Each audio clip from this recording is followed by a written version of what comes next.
Hello guys, मेरा नाम नेहा है और जो मैं तुम्हें आज बताने जा रही हूँ शायद तुम्हें वो सुन के थोड़ा अजीब लगेगी। क्या ये मतलब लोग कुछ भी बताने लग जाते हैं, बट बिलीव मी गाइस, ये सब सच है। मैंने अभी तक ये कहानी शायद मेरे बेस्ट फ्रेंड को भी नहीं बताई, किसी को भी नहीं बताई, क्योंकि मेरे को लगता है कि अगर मैं किसी को जाके बताऊंगी तो वो सोचेगा कि यार क्या भी झूठ मूठ कुछ भी बताने लग जाती है। बट मेरे को आज लगा ये शायद शेयर करना चाहिए, तो मैं बता रही हूँ, ध्यान से सुनना। आज से करीब 2 साल पहले जब मैं कॉलेज में थी, तब मेरी लाइफ नॉर्मल चल रही थी जैसे सभी की चलती है। कॉलेज में मस्तियाँ, फ्रेंड्स के साथ घूमना वगैरह। बट मैं कॉलेज के साथ साथ कोचिंग भी कर रही थी। जब कोचिंग देती थी तो एक दिन कोचिंग से छूटते टाइम मेरे को लेट हो गया था घर जाने के लिए, तो इस वजह से मैं थोड़ी जल्दीबाजी के चक्करों में एक शॉर्टकट रास्ता ले लिया मैंने एक छोटा सा शॉर्टकट रास्ता ले लिया कोचिंग से वहाँ पे जाने के लिए, घर पे जाने के लिए। वो रास्ता थोड़ा सुनसान पड़ता था, बट क्योंकि वो शॉर्टकट था, छोटा था, मेरे को लगा कि थोड़ा अंधेरा भी हो गया था, तो मेरे को लगा कि जल्दी पहुँचूंगी घर पे। इस वजह से मैं उस रास्ते पे चली गई।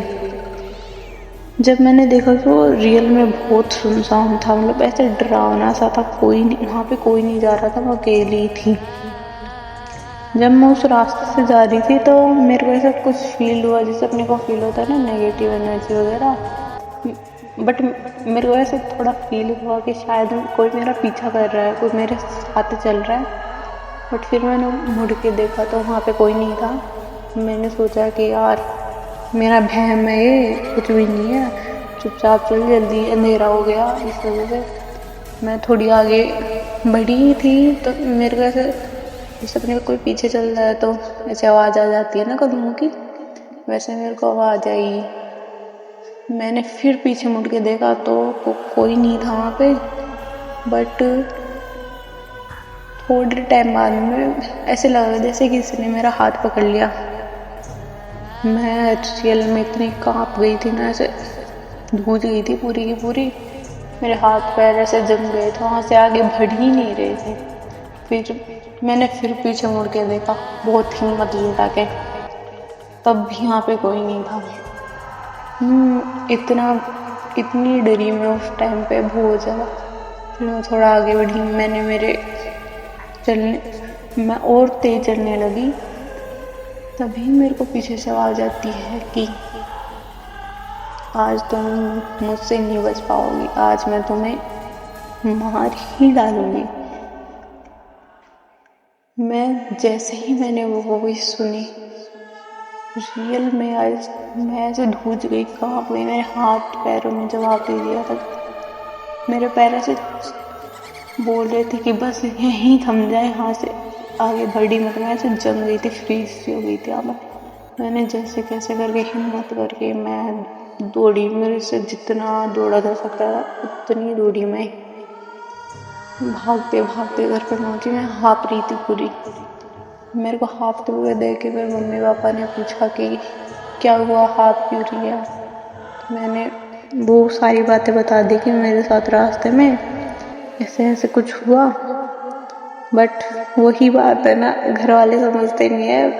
उनको लगता है कि जो कुछ हो रहा है सब फ़ोन की वजह से ही हो रहा है, और फ़ोन देखो और फ़ोन देखो। तो मेरी मम्मी को भी यही लगा। मेरी मम्मी ने बोला कि, और उन्होंने मुझे डांटा। उन्होंने कहा और फ़ोन देख, और हॉरर मूवीज़ देख, और डरावनी चीज़ें देख, यही होएगा तेरे साथ। फिर उन्होंने कहा कि चुपचाप जाके हाथ मुँह धो, ये सब तेरा वहम है, सब ऐसा कुछ भी नहीं है। मैंने भी सोचा कि शायद सच में मेरा वहम ही है। मैं चुपचाप हाथ पैर धो के ड्रेस वगैरह चेंज करके खाने के लिए आई। मैंने खाने खाया और जाके अपने रूम में जाके सो गई। रात के करीब आई थिंक 2:13 पे मेरी नींद टूट जाती है। मेरे को ऐसा थोड़ा फील होता है कि जैसे मेरे कमरे में कोई मतलब की आहट आती है, मेरे को महसूस होता है कि हाँ इसका रूम में मैं अकेली नहीं हूँ, कोई और भी है।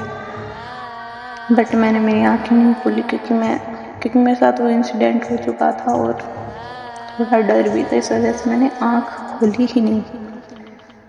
मेरे साथ ये चीज़ कम से कम 5-6 दिन रोज यही 2:13 पे मेरी आँख खुलना, रोज यही हुआ। बट नींद टूटती बट मैं आँख बंद कर लेती और आँख खोलती भी तो कम्बल ओढ़ के आँख खोलती कि हाँ अब मैं सेफ हूँ, अब मेरे को कोई कुछ नहीं कर सकता कम्बल ओढ़ने के बाद में। बट एक दिन मैंने थोड़ी बहुत हिम्मत जुटा के मैंने सोचा कि आँख खोलते ही है, देखते हैं कौन है कौन नहीं है। मैंने आँख खोली तो मेरे को एक लड़की दिखी और वही वॉइस थी उसकी जो उसने मेरे को बोला था कि आज तू नहीं बच पाएगी। मैंने देखा कि वो लड़की हूबहू मेरे जैसे दिखती है, एकदम सेम टू सेम डिट्टो, उसकी वॉइस भी मेरे जैसी। वो मेरे और पास आने लग गई और उसने मेरे को बोला कि तू मेरी जगह क्यों जी रही है, ये मेरी जिंदगी है, तू मेरी जिंदगी क्यों जी रही है। मैं लिटरली इतनी डरी, मैं एकदम से चिल्लाने लगी, रो रही हूँ, चिल्ला रही हूँ। मेरी आवाज़ सुन के मम्मी पापा आए दौड़ते हुए। मम्मी पापा ने बोला कि क्या हुआ। तो मैंने ऐसा ही कुछ बताया जो मेरे साथ हुआ, बट वो घर वालों ने बिलीव नहीं किया। उन्होंने बोला कि भय मत रहा और कुछ नहीं है, तूने कोई बुरा सपना देख लिया, सो जा, ऐसा वैसा कुछ नहीं है। बट अब मेरे को थोड़ा फील होने लग गया था कि ये मेरा वहम नहीं है, ये रियली है। अगले दिन मैं सुबह उठी, मैं वापस से कोचिंग आते टाइम मैं उसी रास्ते पे गई और वहाँ पे एक शॉप थी छोटी सी, पे जाके मैंने एक अंकल से पूछा कि अंकल यहाँ पे आज से पहले कोई एक्सीडेंट या ऐसी वैसे कोई चीज़ें हुई थी क्या, जिससे कोई लड़की मर गई हो। तो वो अंकल मेरे को ऐसे घूरे जा रहे मेरी तरफ देखे जा रहे हैं। मैं उनको बोले जा रही हूँ अंकल, सुन ही नहीं रहा। लास्ट में फिर मैंने जोर से चिल्ला के बोला कि अंकल क्या हुआ।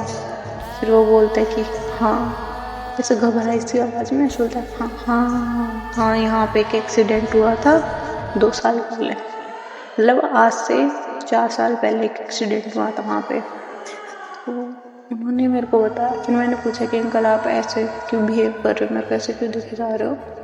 तो उन्होंने बोला कि वो लड़की तुम्हारे जैसी दिखती थी, हूबहू जैसे तुम हो। मैं और घबरा गई। मैंने ऐसे कांपते हुए उनसे पूछा कि अंकल उसका नाम क्या था। तो उन्होंने बताया कि स्नेहा। मैं घर पे गई, घर पे जाके मैं मम्मी पापा से पूछा कि मम्मी पापा क्या मेरी कोई जुड़वा बहन थी, क्योंकि हो सकता है ना मेरी कोई जुड़वा बहन हो और उनका एक्सीडेंट वगैरह हो गया हो। तो पहले तो उनको लगा कि ऐसा तो उन्होंने मेरे को कहा कि ऐसा क्यों पूछ रही है, ऐसा कुछ भी नहीं है। और लास्ट में मैं नहीं मानी, मैंने बोला कि मेरे को बताओ थी या नहीं थी, हाँ या ना में। तो उन्होंने बताया कि हाँ थी।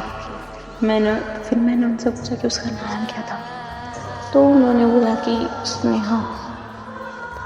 मेरे को जाके वो सारी चीज़ें समझ में आई कि उसने मेरे को ऐसे क्यों बोला कि तू मेरी जगह क्यों है, तू मेरी ज़िंदगी क्यों जी रही है, ऐसा। तो मैंने पूछा कि क्या हुआ था उनके साथ। तो उन्होंने मेरे को बताया था कि मेरी जुड़वा बहन थी वो, और बचपन में ही जब आई थिंक 6 महीने के आसपास थे, जब मैं 6 महीने की थी, तब मेरी जो जुड़वा बहन थी स्नेहा, उसको मेरे ताऊजी ने गोद ले लिया था क्योंकि उनकी कोई संतान नहीं थी, इस वजह से उन्होंने उनको गोद ले लिया। बट अब वो अलग रहती थी, मैं अलग रहती, बट उनको जैसे पता चला कि ताई जी उनके रियल माँ बाप नहीं है, तो वो मम्मी पापा के पास आना चाहती थी। बट ताई जी कि वो एक ही इकलौती संतान थी, इस वजह से वो उसे नहीं आनंद देना चाहते थे। ऐसे ही वो कोचिंग वगैरह ट्यूशन के लिए कोचिंग जाती थी वो। तो वहाँ से आते टाइम उसी रास्ते पे एक ट्रक से एक्सीडेंट में उसकी मौत हो चुकी थी।